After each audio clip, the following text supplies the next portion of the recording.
Hola, soy Elena. La noche en que mi vida cambió, mi propia madre me tomó del brazo, me arrinconó en la entrada de un salón de fiestas lleno de gente y me susurró al oído: aquí estará la gente más rica de la ciudad. Siéntate en el rincón más alejado y ni intentes llamar la atención. Esas palabras se sintieron como una bofetada, un recordatorio helado de que para ella yo no era una hija, sino un problema de imagen que debía ser escondido. Me sentí como un secreto vergonzoso, una pieza defectuosa en la familia perfecta que ella se esforzaba tanto por proyectar. ¿Alguna vez te han hecho sentir como un estorbo en tu propia familia? ¿Como si tu sola presencia fuera una inconveniencia? Antes de contarte lo que pasó cuando las luces del escenario se encendieron y mi madre se quedó pálida, deja un comentario diciéndome desde dónde me estás viendo y suscríbete al canal. Créeme, no querrás perderte la cara que puso cuando todo el salón se puso de pie para aplaudirme. Nuestra familia no siempre fue así. La fortuna llegó hace unos años, y con ella una nueva versión de mi madre, Carmen. Se obsesionó con el estatus, con las apariencias, con encajar en el exclusivo círculo social de Coral Gables, en Miami. De repente, nuestra nueva villa de varios millones de dólares se convirtió en su escenario personal, y mi hermana mayor Isabela en su actriz principal. Isabela era perfecta, exitosa en los negocios, ambiciosa y con una facilidad para las relaciones públicas que yo nunca tuve. Yo, en cambio, era la pianista, la soñadora, la que se aferraba a un arte que mi madre consideraba inútil y poco rentable. Mi padre, Ricardo, siempre estaba ausente, sumergido en el trabajo que financiaba este nuevo estilo de vida, convirtiéndose en un espectador pasivo de la creciente brecha emocional que se abría en nuestra casa. La injusticia no era un evento aislado, sino el aire que respiraba cada día. El símbolo más doloroso de mi invisibilidad era el piano de mi abuelo. Era un viejo Steinway vertical, con la madera gastada por décadas de uso y algunas teclas de marfil amarillentas que guardaban las huellas de sus dedos. Él me había enseñado a tocar, a encontrar mi voz en la música cuando las palabras no eran suficientes. Para mí, ese piano no era un simple mueble, era mi herencia, mi refugio, el único lugar donde sentía que podía ser yo misma sin ser juzgada. Pero en nuestra nueva y moderna mansión no había lugar para algo con tanta historia y tan poco brillo. Carmen lo relegó a una pequeña habitación de almacenamiento en el segundo piso, junto a cajas viejas y muebles que ya no encajaban con su nueva estética de diseño. Cada vez que entraba a esa habitación fría y polvorienta, sentía que me estaba visitando a mí misma en el exilio. En un contraste brutal, el salón principal de la casa era un santuario para Isabela. Sobre la chimenea de mármol, bajo una iluminación perfectamente diseñada, descansaban sus trofeos y premios de negocios. Eran estatuillas de cristal y placas de metal pulido que proclamaban sus logros como joven empresaria del año o líder en innovación financiera. Mi madre los limpiaba personalmente cada día y no perdía oportunidad de señalarlos a cada invitado que cruzaba nuestra puerta. Esa es mi Isa, siempre alcanzando la cima, decía con un orgullo que le brotaba por los poros.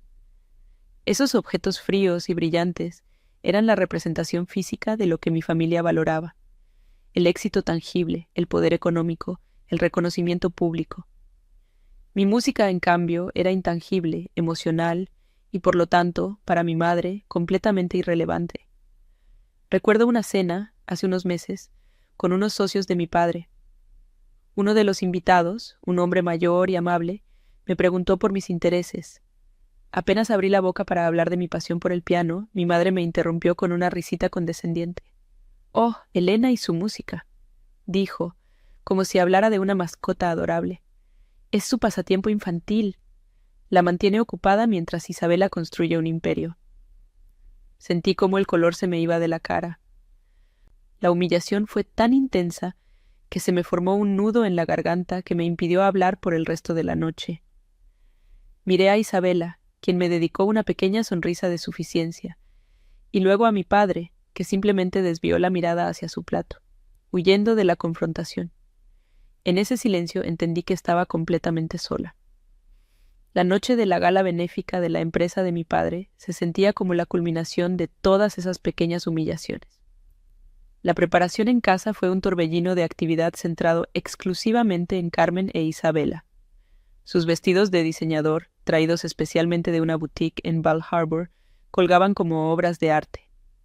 Maquilladores y peinadores entraban y salían de sus habitaciones mientras yo me arreglaba en silencio en la mía, con un vestido que había comprado en una tienda por departamentos y que, aunque bonito, parecía gritar inadecuado al lado de los suyos. El viaje en el Mercedes de mi padre hacia el lujoso hotel en Miami Beach fue tenso y silencioso.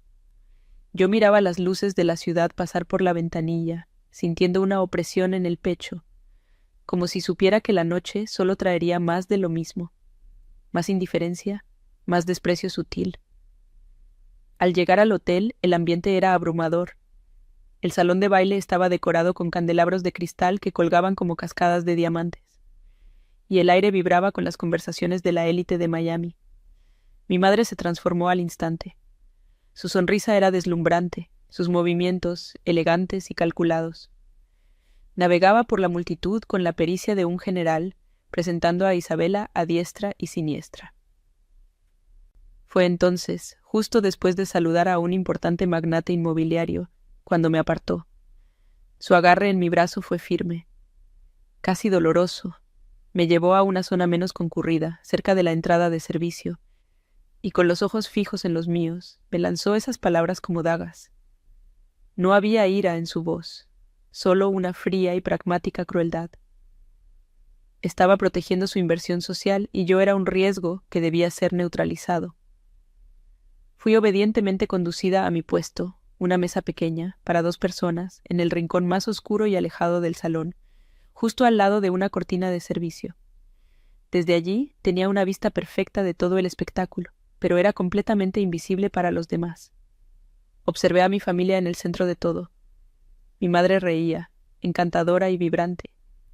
Isabela, a su lado, asentía con confianza mientras un banquero le hablaba con admiración. Mi padre ya estaba inmerso en una conversación de negocios, con una copa de whisky en la mano. Formaban la imagen perfecta de una familia poderosa y unida. Y yo era el satélite olvidado, girando en una órbita tan lejana que mi existencia era apenas una nota al pie de página en su gran noche. El sonido de las risas y el tintineo de las copas me llegaba como un eco distante, reforzando la muralla de cristal que me separaba de ellos. Para evitar que las lágrimas rodaran por mis mejillas, tomé el programa de la gala que estaba sobre la mesa. Era un librito de papel satinado, grueso y elegante, con el logo de la empresa de mi padre grabado en letras doradas. Empecé a hojearlo sin ningún interés real, solo para ocupar mis manos y mi mente en algo que no fuera el dolor sordo en mi pecho. Pasé las páginas de los discursos, la lista de los artículos de la subasta, las biografías de los homenajeados. Y entonces, en la sección del programa de entretenimiento, mis ojos se detuvieron en una pequeña nota en cursiva, casi oculta al final de la página. Lamentamos informar que nuestro pianista invitado, el señor Julian Croft, ha cancelado su presentación de esta noche por una enfermedad imprevista. En medio de la oscuridad de mi rincón, una pequeña chispa se encendió dentro de mí. No era un plan, ni siquiera una idea clara, era solo una posibilidad, un destello de luz en un lugar donde creía que ya no quedaba ninguna. El corazón me dio un vuelco, un golpe seco y rápido contra las costillas. La frase en el programa parecía brillar en la penumbra de mi rincón, una invitación y una sentencia al mismo tiempo. Miré hacia el escenario, donde un imponente piano de cola Steinway negro esperaba en silencio bajo una luz solitaria. Era una bestia magnífica, pulida y perfecta, tan diferente al viejo y querido piano de mi abuelo. Por un instante, una ola de pánico me inundó, un frío que me recorrió la espalda. ¿Quién era yo para atreverme a pensar en algo así? Volví la vista hacia mi familia. Estaban en su elemento, riendo, socializando, completamente ajenos a mi existencia y a la tormenta que se desataba dentro de mí. La idea, tan brillante y audaz hacia un segundo, comenzó a encogerse bajo el peso de años de sentirme inadecuada, convirtiéndose en un susurro casi inaudible de rebelión. Justo en ese momento de duda, un mesero se acercó a mi mesa. Por una fracción de segundo, pensé que venía a tomar mi orden, un pequeño gesto de normalidad. Pero no, con una eficiencia impersonal me dijo: «Señorita, ¿podría mover su silla un poco hacia la izquierda? Necesito pasar con el carrito de postres». Ni siquiera me miró a los ojos. Yo era un obstáculo, un objeto que debía ser reacomodado para no interferir con el funcionamiento del evento. Obedecí en silencio, arrastrando mi silla unos centímetros sobre la alfombra gruesa. La humillación fue minúscula, casi invisible para cualquiera, pero para mí fue como si el universo entero me estuviera confirmando lo que mi madre me había dicho.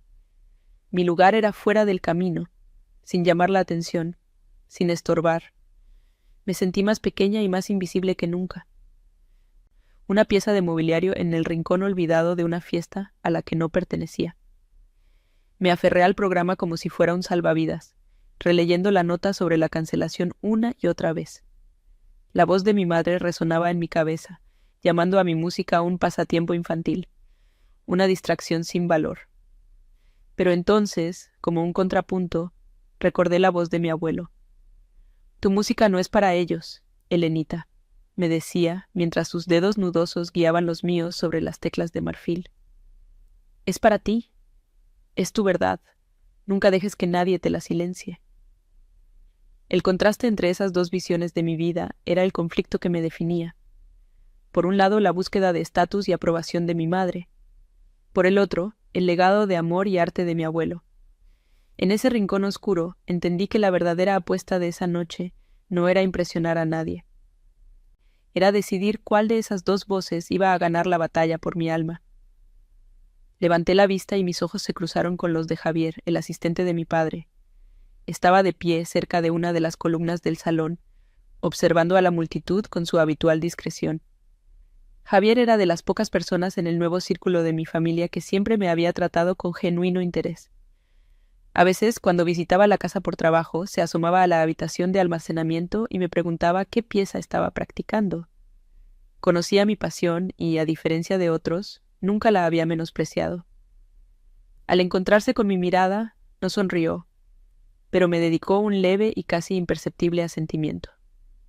No fue un gesto de lástima, sino de entendimiento.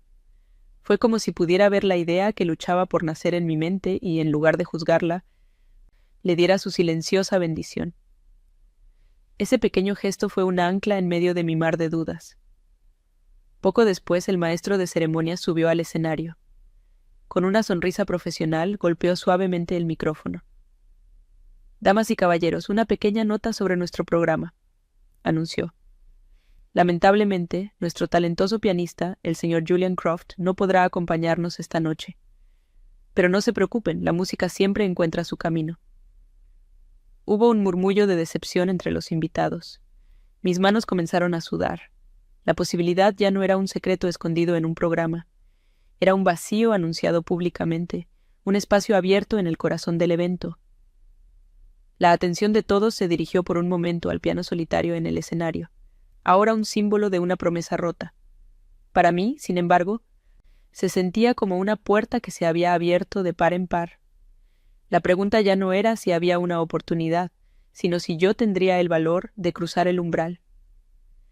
Mi mente voló de inmediato a la habitación polvorienta del segundo piso de nuestra villa en Coral Gables. Allí, cubierto por una sábana blanca, descansaba el piano de mi abuelo. Recordé el tacto de su madera gastada, el sonido ligeramente desafinado de algunas notas, el olor a historia y a recuerdos que emanaba de él. Ese instrumento era mi refugio, mi confidente. El piano de cola, que estaba en el escenario, en cambio, era un instrumento de actuación, una máquina de perfección diseñada para impresionar.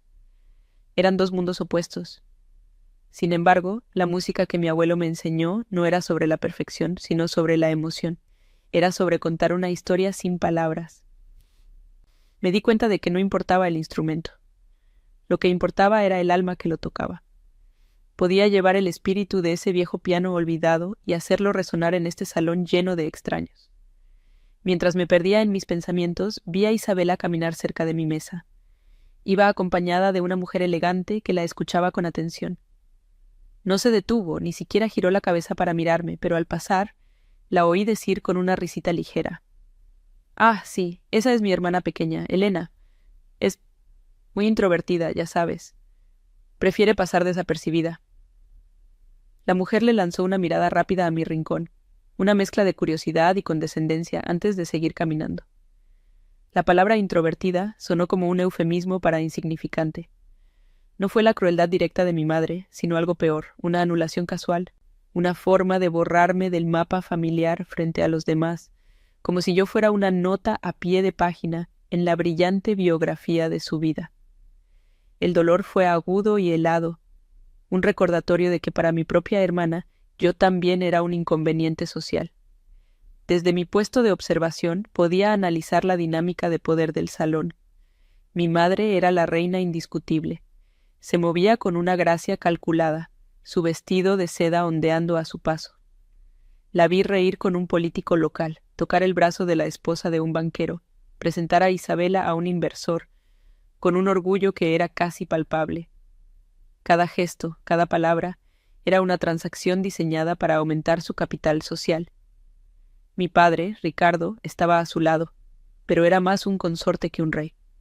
Su papel era financiar el espectáculo, sonreír cuando era necesario y firmar los cheques que mantenían este teatro en funcionamiento. En este ecosistema, el valor se medía en contactos, en influencia, en la capacidad de proyectar una imagen de éxito impecable. Yo, con mi pasión intangible y mi falta de ambición material, no tenía ninguna moneda de cambio. Era, en el balance final de mi madre, una pérdida neta.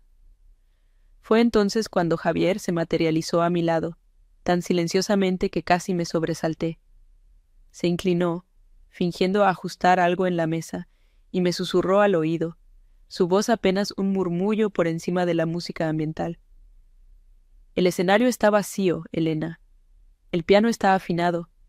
El maestro de ceremonias está buscando desesperadamente una solución. Hizo una pausa y luego añadió las palabras que lo cambiaron todo. Tu abuelo me contó una vez que tu música tenía el poder de detener el tiempo. Quizás esta gente necesita que el tiempo se detenga por un momento. No me estaba dando una orden, sino un permiso. Me estaba recordando quién era yo, no a través de los ojos de mi madre, sino a través de los de la persona que primero me enseñó a amar la música. La injusticia de mi situación se enfrentó de golpe con el legado de mi abuelo, y supe que ya no podía quedarme sentada. Tomé una respiración profunda, sintiendo cómo el aire llenaba mis pulmones y calmaba el temblor de mis manos. Lentamente me puse de pie. Mis rodillas se sentían débiles, como si no fueran a sostenerme. Alicé mi vestido, un gesto sencillo que se sintió como si me estuviera poniendo una armadura. Eché una última mirada a la mesa principal. Mi madre le sonreía a alguien. Mi hermana revisaba su teléfono y mi padre escuchaba a un socio de negocios. Estaban en su propio mundo, un planeta al que yo no tenía acceso. Y por primera vez no sentí tristeza por ello, sino una extraña sensación de liberación. Ellos no me veían, pero eso ya no importaba. Estaba a punto de hacerme visible en mis propios términos.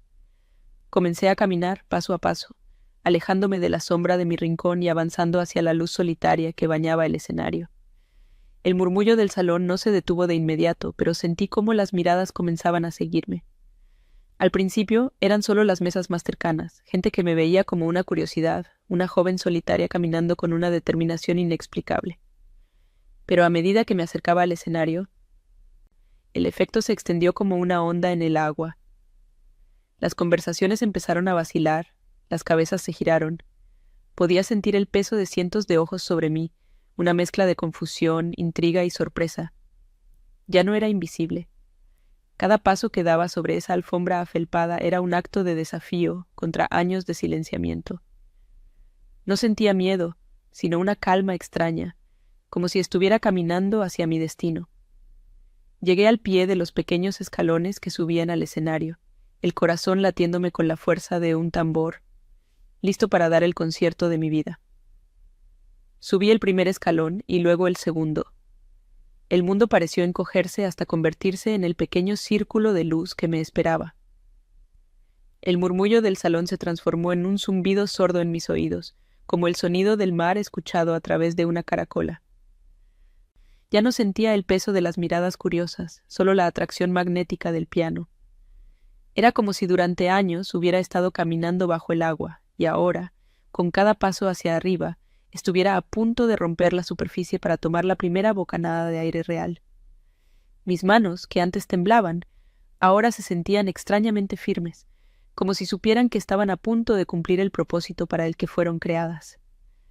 Mis pies se movían con una certeza que no venía de mi mente, sino de un lugar mucho más profundo, un instinto de supervivencia que me gritaba que este era el único camino a seguir. Al llegar a la plataforma, el maestro de ceremonias se giró hacia mí. Su sonrisa profesional se congeló en una máscara de confusión. Era un hombre de mediana edad, con el cabello perfectamente peinado y un traje impecable, claramente acostumbrado a tener el control absoluto de cada segundo del evento. Abrió la boca para decir algo, probablemente para detenerme, para preguntarme qué demonios creía que estaba haciendo. Nuestros ojos se encontraron por un instante. No sé qué vio en los míos. Quizás no vio a la hija invisible de Ricardo, sino a alguien que no tenía absolutamente nada que perder.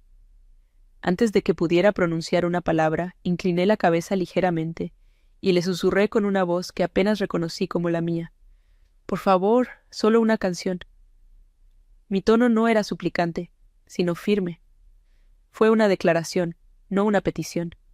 Se quedó inmóvil, sorprendido por mi audacia, y en su vacilación encontré mi oportunidad. Pasé a su lado sin esperar una respuesta y caminé directamente hacia el piano. Era aún más imponente de cerca.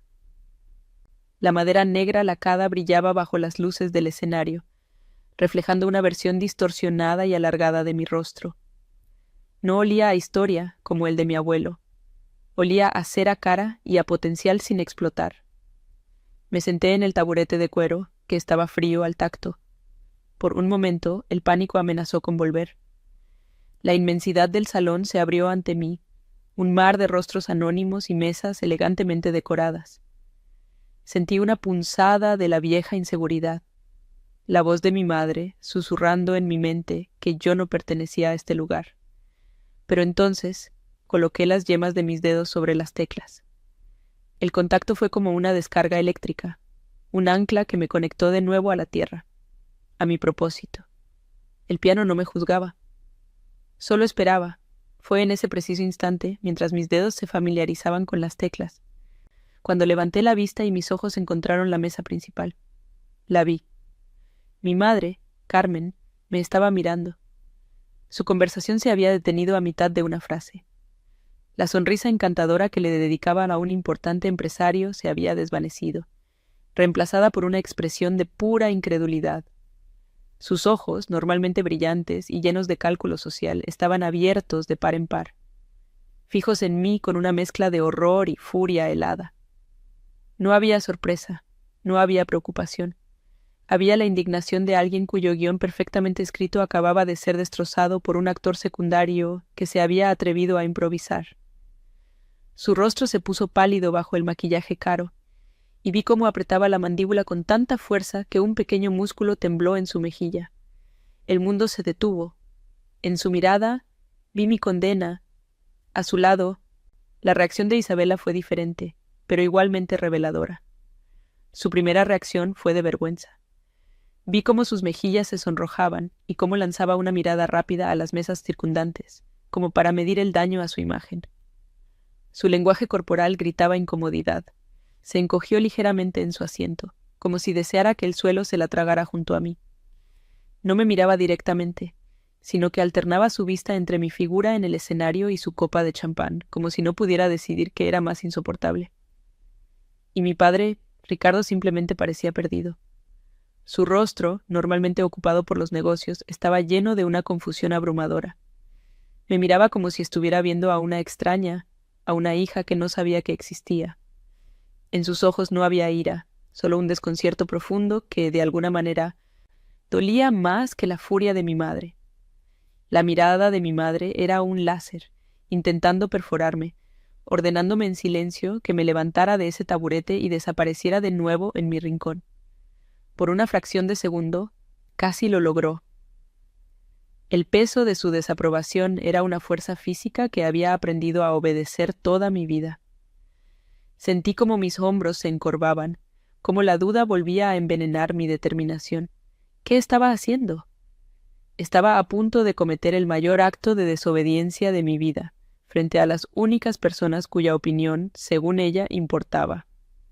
Pero entonces, la imagen de mi abuelo apareció en mi mente, tan clara como si estuviera sentado a mi lado. Recordé sus manos arrugadas sobre las mías, su voz cálida diciéndome: «La música es el único lenguaje que nunca miente, Elenita. Deja que la tuya cuente tu verdad». La verdad. Esa era la palabra clave. Mi verdad había estado silenciada durante demasiado tiempo. Con una nueva resolución, aparté la vista de mi familia. Rompí el contacto visual con mi madre, un acto que se sintió como cortar la última cuerda que me ataba a su control. Me giré completamente hacia el piano, dándole la espalda al público y a sus expectativas. En ese momento, el salón, mi familia, la gala, todo desapareció. Solo existíamos el piano y yo. El silencio en la sala era ahora total, tenso y expectante. Ya no era un silencio de confusión, sino de anticipación. Podía sentirlo en el aire, una energía colectiva contenida, esperando a ser liberada. El maestro de ceremonias se había retirado a un lado del escenario, observándome con una expresión indescifrable. Me había cedido el momento. Nadie me iba a detener. La elección era enteramente mía. Coloqué mis manos sobre el teclado, sintiendo el equilibrio perfecto de las teclas bajo mis dedos. Eran suaves y frías, un lienzo en blanco. A diferencia de las teclas amarillentas y gastadas del piano de mi abuelo, estas no tenían historia. La historia se la iba a dar yo. Tomé una respiración profunda y la mantuve por un segundo, saboreando ese instante de calma antes de la tormenta. Pensé en la pieza que mi abuelo me había enseñado, una composición suya, llena de melancolía, pero también de una esperanza feroz. No era una pieza para impresionar con virtuosismo técnico, sino para desnudar el alma. Era la historia de un hombre que había encontrado la belleza en medio del dolor, y ahora sería mi historia también. Era la única respuesta que podía dar a la humillación, la única forma de reclamar mi voz. Cerré los ojos por un instante. Ya no era la gala benéfica en un lujoso hotel de Miami Beach. Estaba de vuelta en esa pequeña habitación polvorienta de nuestra villa en Coral Gables, con el olor a madera vieja y a recuerdos. Sentí el espíritu de mi abuelo a mi lado, su presencia tranquilizadora envolviéndome como una manta cálida. Su legado no era el dinero ni el estatus que mi madre tanto anhelaba. Era esta música, este refugio, esta verdad inquebrantable que vivía dentro de mí. Y en el silencio absoluto de ese salón lleno de extraños, con el corazón latiendo al ritmo de la melodía que estaba por nacer, me preparé para contarles a todos quién era yo en realidad. Iba a tocar no para ellos, ni para mi familia, sino para la niña que se escondía en un rincón y para el hombre que le enseñó a volar. El aire vibraba con la tensión acumulada. Podía sentir cientos de pares de ojos fijos en mi espalda, cada uno con una pregunta diferente. ¿Quién era esta chica? ¿Qué iba a hacer? La curiosidad había reemplazado por completo a la indiferencia. Mi madre, desde su mesa, seguramente estaba ideando 1000 maneras de minimizar el desastre, de convertir esta insurrección en una anécdota excéntrica. Pero yo sabía que lo que estaba a punto de suceder no podía ser minimizado. Estaba a punto de cambiar la narrativa que ella había construido con tanto esmero. Mis dedos se cernieron sobre las teclas, suspendidos en el aire por una fracción de segundo que pareció una eternidad.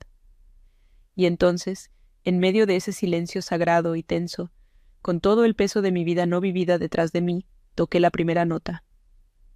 Un sonido claro, puro y melancólico que cortó el aire y lo llenó todo. Esa primera nota, clara y solitaria, flotó en el aire denso del salón como una pregunta. No fue fuerte ni agresiva, sino melancólica y pura. Un sonido que no pertenecía a ese mundo de conversaciones superficiales y risas calculadas. El murmullo general del salón no se detuvo de golpe, sino que se desvaneció lentamente, como la marea retirándose de la orilla. Primero, las mesas más cercanas al escenario guardaron silencio, luego las del medio, hasta que una quietud total y expectante se apoderó de todo el lugar. Sentí esa quietud no como una presión, sino como un espacio vacío que por fin podía llenar con mi propia voz. La furia en el rostro de mi madre se congeló, convirtiéndose en una máscara de incredulidad. Ella había querido esconderme en un rincón y yo, en cambio, había silenciado su mundo entero con una sola nota. Mis dedos se movieron sobre las teclas con una familiaridad que trascendía el nerviosismo. No era una pieza para presumir virtuosismo, no estaba llena de arpegios imposibles ni de una velocidad vertiginosa. Era la composición de mi abuelo, una melodía que contaba una historia. Comenzaba con una tristeza suave, las notas evocaban la sensación de caminar por una casa vacía, el eco de la soledad en cada acorde. Era la historia de la habitación polvorienta, del piano olvidado bajo una sábana blanca. Estaba traduciendo en música todos los años de sentirme invisible, de ser relegada a un segundo plano. No miraba a nadie, mis ojos estaban fijos en mis manos, pero podía sentir cómo la energía del salón cambiaba, cómo la curiosidad inicial se transformaba en una atención profunda y genuina. Estaba desnudando mi alma en público, y por primera vez no sentía vergüenza. Al principio vi rostros confundidos entre el público. La gente probablemente esperaba algo ligero, música de fondo para acompañar sus postres y conversaciones de negocios.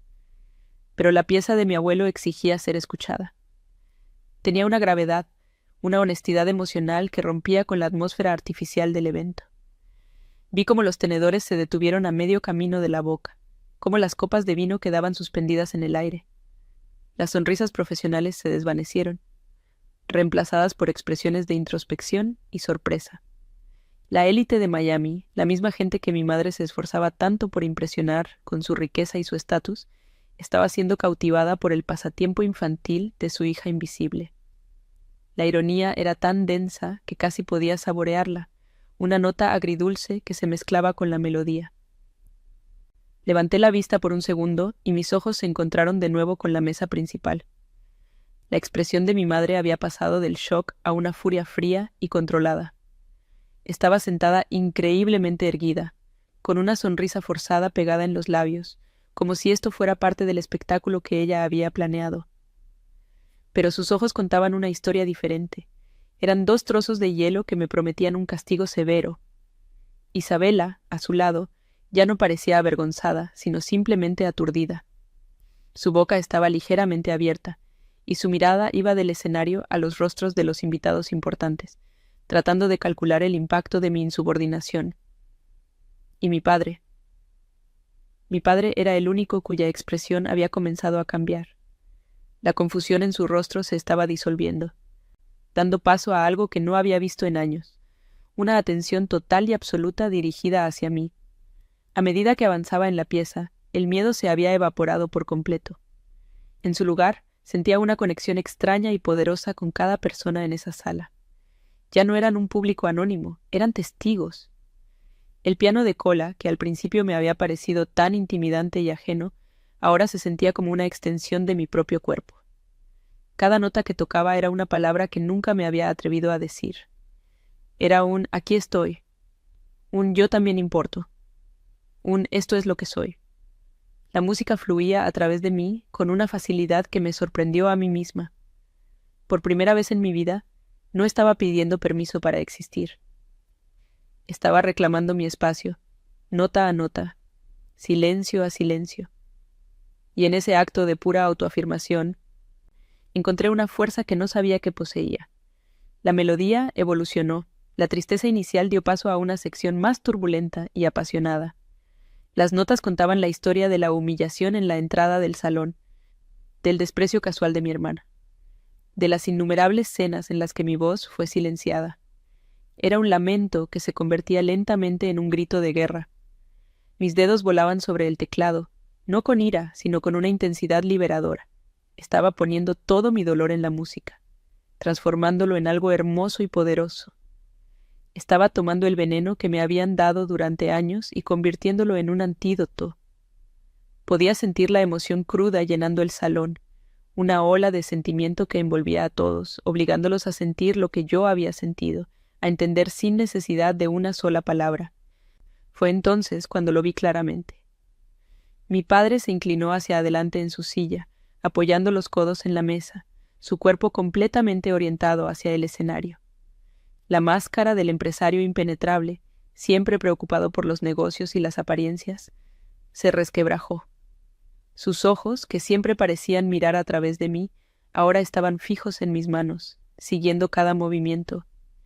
Y en la luz tenue del salón vi algo que me hizo casi perder el compás: el brillo de una lágrima formándose en el rabillo de su ojo.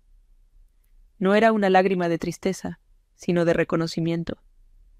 En ese instante supo que se había perdido algo vital, que la hija que creía conocer era solo una sombra de la persona que estaba sentada frente a él. Estaba viéndome, realmente viéndome, por primera vez. Mi madre notó el cambio en mi padre. Vi cómo su mirada se desvió de mí hacia él por una fracción de segundo, y una nueva capa de furia, esta vez mezclada con pánico, se añadió a su expresión. El hecho de que mi padre estuviera conmovido era una traición a su narrativa, una grieta en la fachada familiar que ella había construido. Su control se estaba desmoronando frente a la misma audiencia que intentaba conquistar. Intentó decir algo, inclinar la cabeza hacia él para susurrarle, para sacarlo de su trance, pero se detuvo. Sabía que era inútil. El hechizo de la música era demasiado fuerte. Su impotencia era palpable, una tensión que emanaba de ella incluso a esa distancia. Estaba perdiendo la batalla, y la peor parte para ella era que la estaba perdiendo contra mí. Llevé la pieza a su clímax. La melodía se elevó, llenando cada rincón del vasto salón con una fuerza abrumadora. Era la parte de la composición que mi abuelo llamaba la esperanza. Era un torrente de notas que hablaban de resiliencia, de la belleza que se niega a ser extinguida. Puse todo lo que me quedaba en esos últimos compases, toda la humillación, toda la soledad, toda la determinación silenciosa que se había acumulado dentro de mí, se canalizó a través de mis dedos y explotó en un sonido majestuoso y desafiante. Era mi declaración final, mi punto y aparte. Ya no era la niña del rincón, era la tormenta, era el fuego, era la música, y en ese momento, bajo las luces del escenario, me sentí más yo misma que nunca. La última nota vibró en el aire, resonando con una claridad cristalina que pareció durar una eternidad. Mis manos se quedaron suspendidas sobre el teclado mientras el sonido se desvanecía lentamente hasta desaparecer por completo. Y entonces, nada. Un silencio. Pero no era un silencio vacío, era un silencio denso, pesado, cargado con la emoción de todo lo que acababa de ocurrir. Podía sentir el aliento colectivo de cientos de personas contenido en sus pechos. En ese silencio absoluto, que duró quizás 2 o 3 segundos, pero se sintió como toda una vida, supe que había ganado. No necesitaba los aplausos. Ese momento de quietud total, de reconocimiento compartido, fue mi verdadera ovación. Era la prueba irrefutable de que mi voz, finalmente, había sido escuchada. Y entonces el primer aplauso rompió el silencio. No fue una ovación inmediata y atronadora, sino un sonido solitario, deliberado y resonante. Provenía de un hombre mayor sentado en una de las mesas principales. Un conocido magnate de la construcción al que mi madre había estado cortejando toda la noche con su mejor repertorio de encantos. Se puso de pie lentamente, sin apartar la vista de mí, y sus manos se juntaron en un aplauso firme y lleno de respeto. No era una cortesía social, era un veredicto. En ese instante, su gesto validó mi música de una manera que mi propia familia nunca había hecho. Ese único par de manos aplaudiendo fue el fósforo que encendió la pradera. La autoridad de su gesto le dio permiso al resto del salón para sentir, para reaccionar sin filtros, y el mundo que mi madre había construido con tanto cuidado comenzó a temblar en sus cimientos. Como una ola que sigue a la primera, el resto del salón se puso de pie. El sonido creció exponencialmente, un estruendo de aclamación que me golpeó con una fuerza física. No era el aplauso educado que se le da a un artista de fondo. Era una ovación de pie, apasionada y genuina. El sonido llenaba cada rincón, rebotaba en los candelabros de cristal y vibraba a través del suelo de madera hasta llegar a mí, sentada en el taburete del piano. Era un rugido de aceptación, un coro de cientos de extraños que, en el transcurso de unos pocos minutos, habían entendido mi historia mejor que mi propia madre en 24 años. Me quedé inmóvil, absorbiendo esa ola de sonido, sintiendo cómo lavaba años de dudas y humillaciones, dejándome limpia y temblorosa en la orilla de una nueva realidad. Era el sonido más hermoso que había escuchado en mi vida. Lentamente, como si despertara de un largo sueño, me giré en el taburete para enfrentar a la audiencia. Mi visión estaba borrosa por las lágrimas que finalmente se derramaban por mis mejillas, pero no eran lágrimas de dolor. Eran de liberación. Vi un mar de rostros sonrientes, de personas conmovidas, de extraños que me miraban con una admiración que me quitaba el aliento. Eran la élite de Miami, la gente importante que mi madre usaba como vara para medir el valor de las personas. Y ellos, todos ellos, estaban de pie por mí, por mi pasatiempo infantil. La ironía era tan profunda y tan perfecta, que una pequeña risa, casi un sollozo, escapó de mis labios. Había entrado a ese salón como un secreto vergonzoso y ahora era el centro de su universo. El rincón oscuro en el que me habían confinado se había convertido en el escenario principal, y las luces me pertenecían. Mi mirada buscó instintivamente la mesa de mi familia, el epicentro del terremoto que acababa de provocar. Y los vi. Carmen estaba pálida, de un blanco enfermizo que ni su costoso maquillaje podía disimular. Se había puesto de pie con el resto, pero era un autómata, un gesto mecánico para no desentonar. Su sonrisa estaba congelada en una mueca horrible, sus ojos fijos en mí con una expresión vacía, como si estuviera viendo a un fantasma. El shock había aniquilado su furia, dejándola expuesta y sin palabras. Todo su poder, toda su autoridad social se había desvanecido en el aire con la última nota de mi canción. Había sido derrotada en su propio campo de batalla, con sus propias armas frente a su propio público. Estaba viendo cómo el trofeo que había pulido con tanto esmero, Isabela, era eclipsado por la reliquia que había escondido en el ático. Isabela, a su lado, también aplaudía, pero sus ojos delataban la tormenta que se libraba en su interior.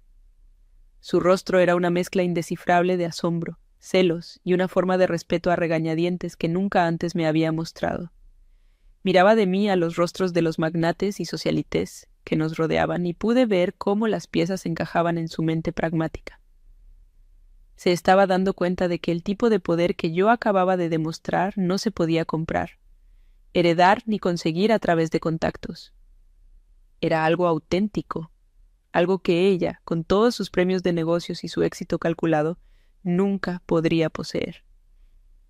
En ese momento, sus brillantes trofeos de cristal en la repisa de la chimenea de nuestra villa en Coral Gables perdieron todo su brillo. Eran objetos fríos mientras que mi música estaba viva y respiraba. Pero fue la reacción de mi padre la que finalmente rompió el dique de mis emociones. Ricardo no solo estaba de pie, estaba en la primera fila de la ovación. Su aplauso era el más fuerte, el más entusiasta, y las lágrimas corrían libremente por su rostro, sin ningún intento de ocultarlas. No eran las lágrimas de un hombre de negocios conmovido por una bonita melodía. Eran las lágrimas de un padre que acababa de despertar a una verdad devastadora, que había estado ciego durante años. Sus ojos, fijos en los míos, estaban llenos de un orgullo tan intenso que dolía, pero también de un arrepentimiento profundo y palpable. A través de la distancia que nos separaba, sus labios formaron dos palabras silenciosas que leí con total claridad. Perdóname. Y en ese instante supe que algo fundamental en nuestra familia se había roto y reconstruido para siempre. Cuando la ovación finalmente comenzó a disminuir, el maestro de ceremonias, con una sonrisa genuina que reemplazaba su anterior confusión, se acercó para ayudarme a bajar del escenario. Absolutamente extraordinario, señorita, susurró, tratándome con una reverencia que rozaba la devoción. Mientras caminaba de regreso a mi mesa, el pasillo se abrió para mí.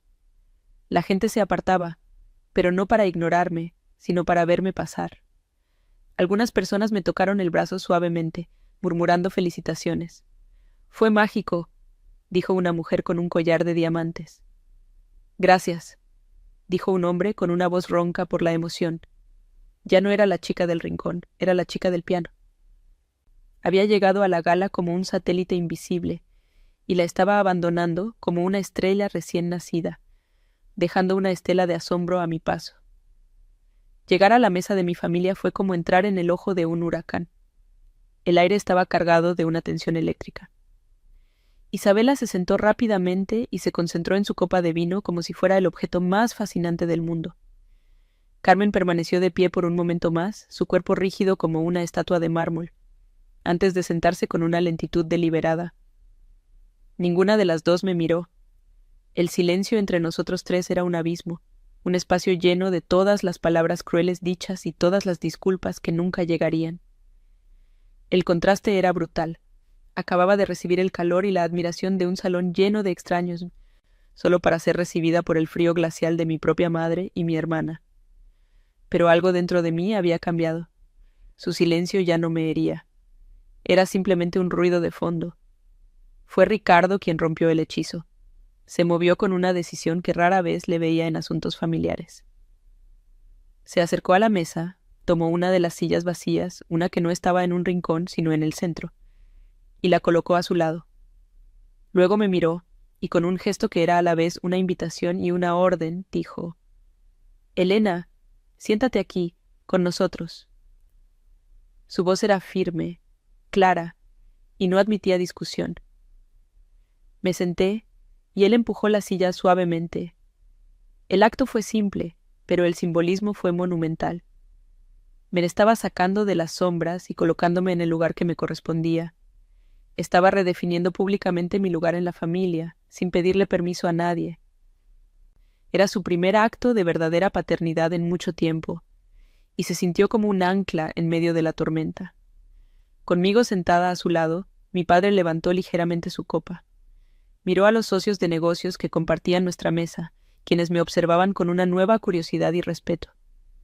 Luego, con una voz que resonó con un orgullo inconfundible, dijo: «Les presento a mi hija, Elena».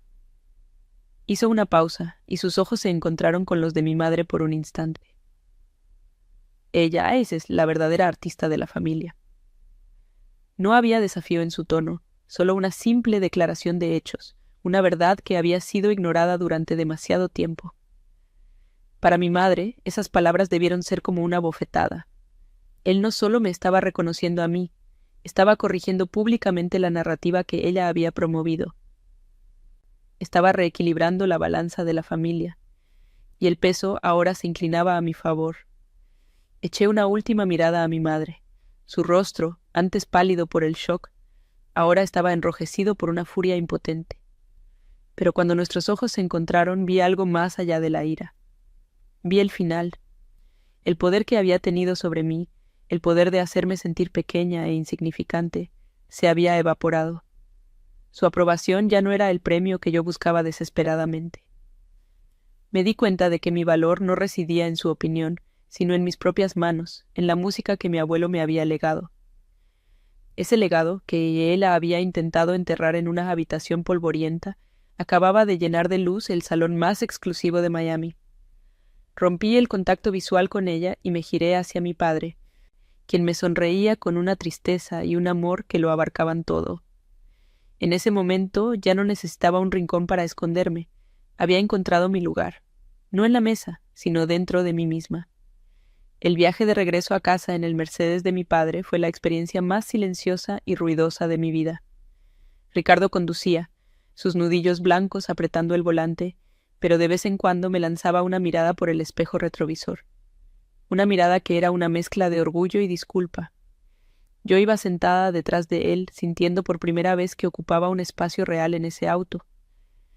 Carmen estaba en el asiento del copiloto, rígida como una estatua, mirando por la ventanilla las luces de la ciudad que pasaban. No dijo una sola palabra. Su silencio era un grito de guerra, una promesa de represalias.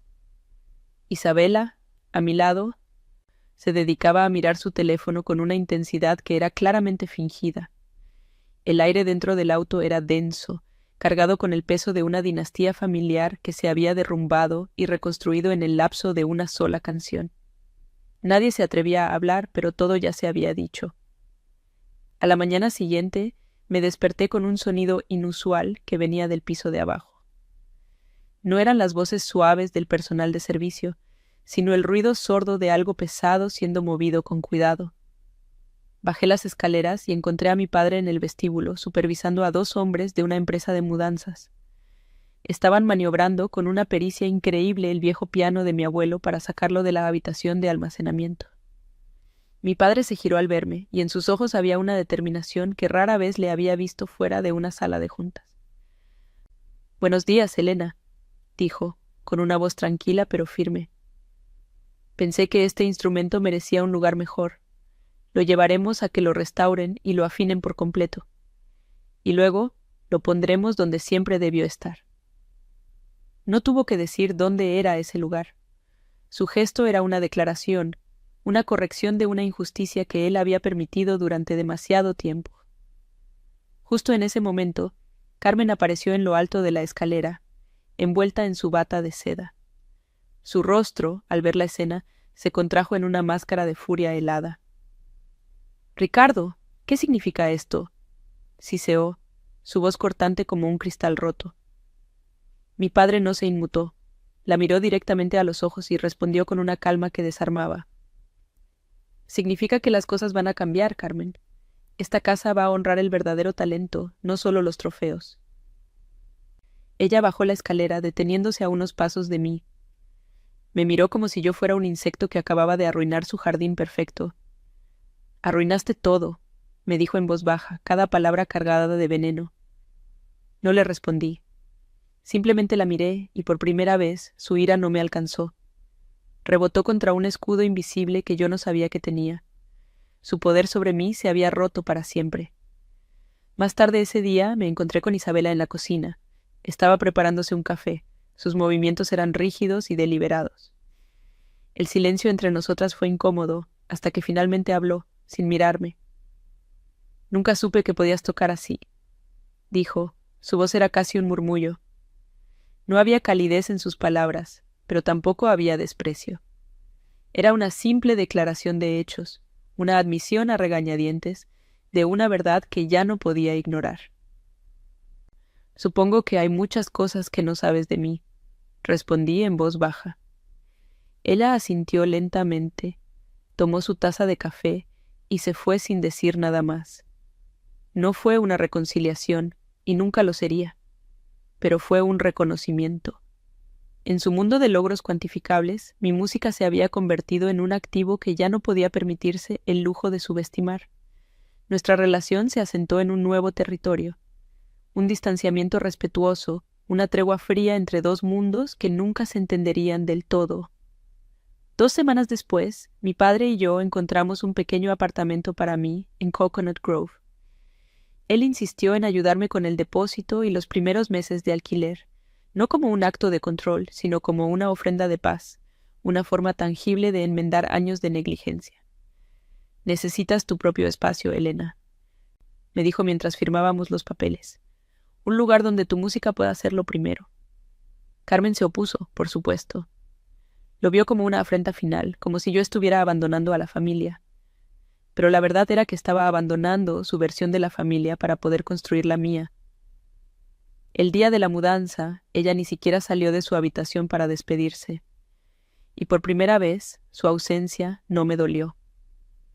Fue, simplemente, una confirmación de que estaba tomando la decisión correcta. Mi nuevo apartamento no era una villa de millones de dólares, pero para mí era un palacio. Tenía grandes ventanales que dejaban entrar la luz del sol y olía a pintura fresca y a nuevos comienzos.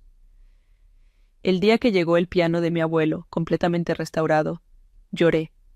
Los hombres de la mudanza lo colocaron en el centro de la sala de estar, bajo la ventana principal.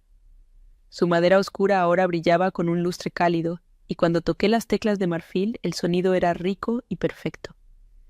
Ya no era una reliquia escondida en una habitación polvorienta. Era el corazón de mi hogar, el ancla de mi nueva vida. Cada día me sentaba a tocar, no para practicar para una audición o para impresionar a alguien, sino simplemente por el placer de hacerlo. La música ya no era mi refugio del mundo, era mi forma de vivir en él. Una semana después de mudarme, recibí una llamada. Era el asistente del magnate de la construcción que se había puesto de pie primero en la gala. Me dijo que su jefe, el señor Morales, había quedado profundamente conmovido por mi actuación y quería ofrecerme algo. No era un contrato discográfico ni una gira mundial, sino algo mucho más real y valioso.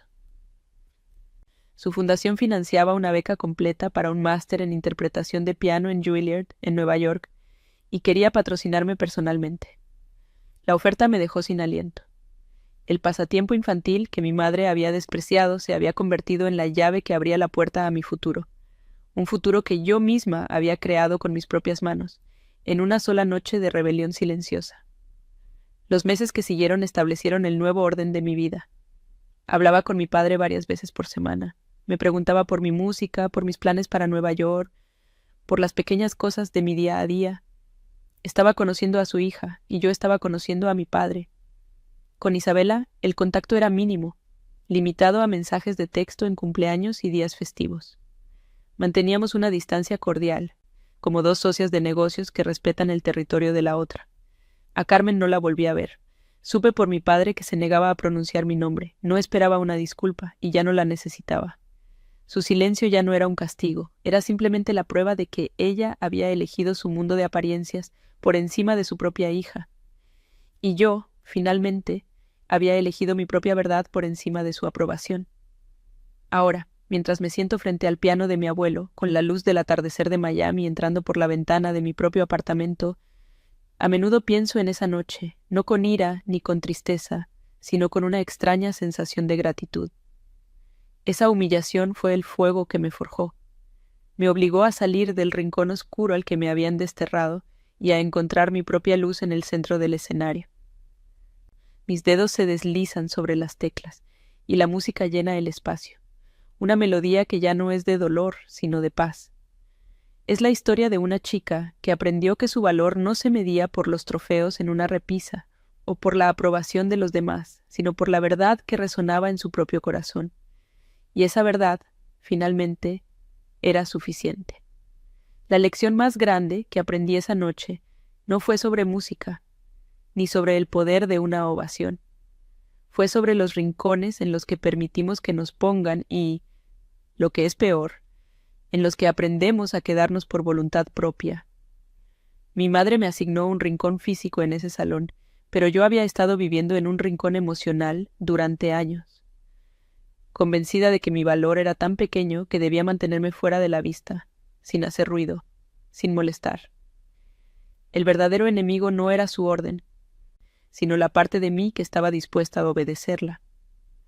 Descubrí que la jaula más difícil de abrir no es la que otros construyen para ti, sino la que tú aceptas como tu hogar. Salir de ese rincón no fue solo caminar hacia un escenario, fue caminar hacia mí misma, reclamando el espacio que siempre me había pertenecido. Lo que sucedió después me enseñó que la familia no siempre es el lugar donde naces, sino el lugar donde finalmente te permites florecer. Mi padre, al abrir los ojos, comenzó a construir un puente hacia mí, uno que había estado en ruinas durante años. Su apoyo se convirtió en la prueba de que el amor verdadero no exige que seas un trofeo, sino que celebra la música única que llevas dentro. Mi madre y mi hermana, por otro lado, se quedaron al otro lado del abismo que mi actuación había creado. Su incapacidad para celebrar mi triunfo me demostró que algunas personas solo te quieren mientras te mantengas pequeño, porque tu luz amenaza con exponer sus propias sombras. Aprendí la dolorosa pero liberadora lección de que a veces, para encontrar a tu verdadera familia, tienes que estar dispuesto a decepcionar a la que te fue dada. Todos tenemos un piano escondido en una habitación polvorienta. Quizás para ti no sea un instrumento musical. Quizás sea un libro que sueñas con escribir, un negocio que temes empezar, una verdad que no te atreves a decir en voz alta, o simplemente una forma de ser que has suprimido para encajar. Es esa pasión que los demás llaman pasatiempo, distracción o pérdida de tiempo. Es la parte más auténtica de ti, la que el mundo, y a veces tu propia familia, te dice que escondas porque no es práctica. No es rentable, no encaja en la foto perfecta. La noche de la gala, no solo toqué el piano de mi abuelo. Le di voz a todos esos talentos silenciados, a todos esos sueños relegados a un rincón. Y mi mensaje para ti es este: encuentra tu piano, límpiale el polvo, y no pidas permiso para tocar tu canción. El cambio no siempre llega como una tormenta planificada. A veces llega en el silencio de una decisión, en un solo acto de valentía que nadie ve venir.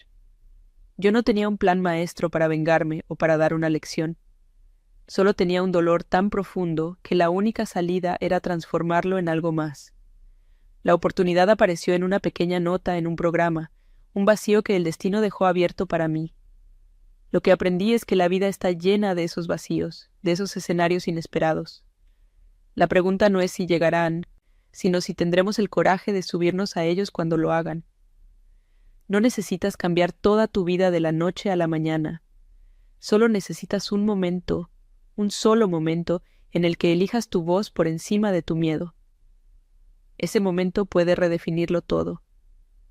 El verdadero triunfo no fue la ovación de pie de un salón lleno de extraños. Fue el silencio que vino después, dentro de mí. Fue la calma de saber que, sin importar si me aplaudían o me abucheaban, yo había sido fiel a mí misma. La validación externa es como el azúcar, dulce, adictiva, pero al final te deja vacío. La autovalidación, en cambio, es el pan que te nutre el alma. Ya no necesito que mi madre me vea, que mi hermana me entienda o que el mundo me apruebe. Encontré mi aprobación en el eco de la última nota, en la certeza de que mi abuelo habría estado orgulloso, y en la mirada de mi padre, que finalmente me vio no como una decepción, sino como una revelación. Mi valor nunca estuvo en debate. Lo único que estaba en duda era si yo misma sería capaz de reconocerlo. Quizás tú también has sentido que te han sentado en el rincón más alejado, tal vez en tu familia, en tu trabajo o en tu propio corazón. Te han dicho, con palabras o con silencio, que no intentes llamar la atención, que tu luz es demasiado brillante o que tu música no encaja en la orquesta. Si es así, quiero que escuches esto. Tu rincón no es tu destino, es solo un punto de partida. La humillación que sientes hoy puede ser el combustible para el incendio que ilumine tu camino mañana. Mi valor nunca dependió de la aprobación de mi madre, y el tuyo tampoco depende de la aprobación de nadie más. Tu valía es inherente, es innegociable, y está esperando a que tú misma la reclames. Si mi historia te ha tocado de alguna manera, si ha resonado con alguna batalla que estés librando, quiero que sepas que no estás solo. Hay una comunidad entera de personas aquí que entienden lo que es luchar por ser visto y escuchado. Quiero leer tu historia en los comentarios. Cuéntame cuál es ese piano que anhelas tocar. Y si quieres seguir escuchando historias que nos recuerden que nuestra voz importa, suscríbete a este canal y activa las notificaciones. Juntos podemos demostrarle al mundo que los rincones más oscuros a menudo son el lugar donde nacen las estrellas más brillantes. No dejes que nadie, nunca más, silencie tu música.